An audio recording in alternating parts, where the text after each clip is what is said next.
Good morning. My name is Michael Alexander, and I'm a resident of Pittsburgh.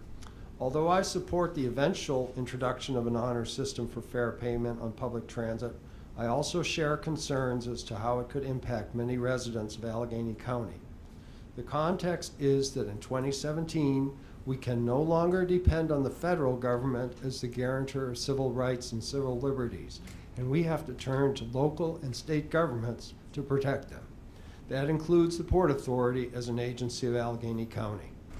Given that the Port Authority has now, for technical reasons, postponed implementation of a proof of payment system, it should use the extra time to think through how it is going to enforce fair payment, avoiding penalties that are completely disproportionate to the offense of failing to pay $2.50, and developing a better enforcement mechanism than criminal penalties, which could bring federal ICE officials into the picture.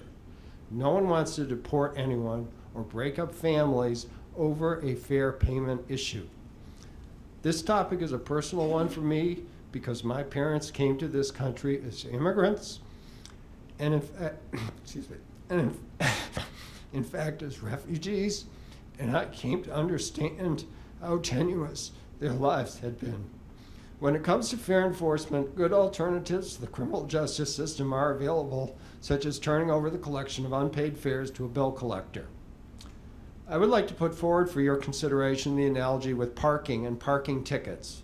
I'm not necessarily suggesting that the Pittsburgh Parking Authority administer fares, but when you think about it, right now payment for parking is done on an honor system. You park your car and a parking enforcement officer or meter maid can verify that you have paid for parking, whether it is through a coin meter or a more modern digital system.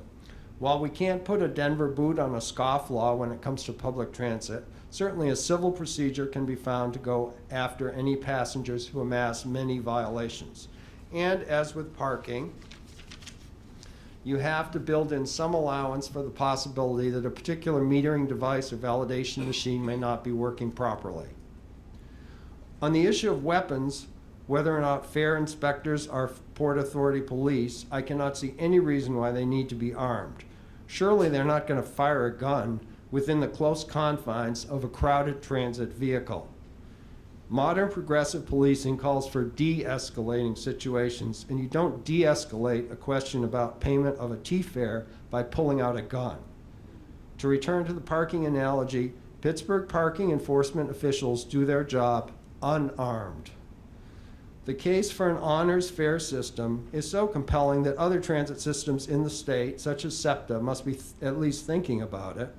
Whatever legal restrictions exist for the Port Authority about fare collection and enforcement must exist for them too, and so presumably a statewide coalition can be formed to work for any necessary legislative changes. Thank you.